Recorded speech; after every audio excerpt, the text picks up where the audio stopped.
శ్రీ సీతారాముల గానామృతం. సీతారాముల చరితము వింటే పాపములన్నీ తొలగు కదా, సుందర రూపము కాంచినంతనే మనసే పరవశముందు కదా.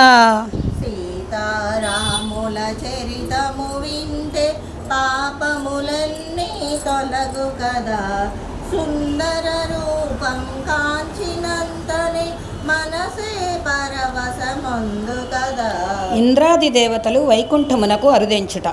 వైకుంఠమున శేషపాన్పుపై శ్రీ మహావిష్ణువు పవలించ, క్షీరాబ్ది కన్యా పాదములొత్తగ చూచిన వారిది జన్మధన్యము. ఆ సమయంబున ఇంద్రాది దేవులు వైకుంఠమునకు అరుదెంచే, రావణ చేష్టలు తాళలేమని కమలనాథునికి విన్నవించిరి.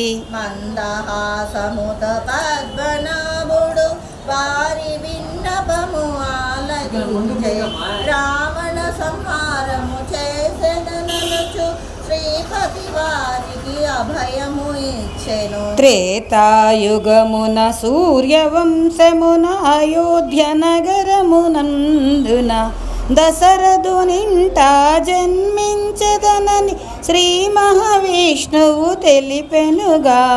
అయోధ్య నగర వైభవం 12 యోజనాల పొడవుతోటి 3 యోజనాల వెడల్పుతోటి కోసల దేశపు రాజధాని భూతల స్వర్గము అయోధ్యపురి. ముత్యాల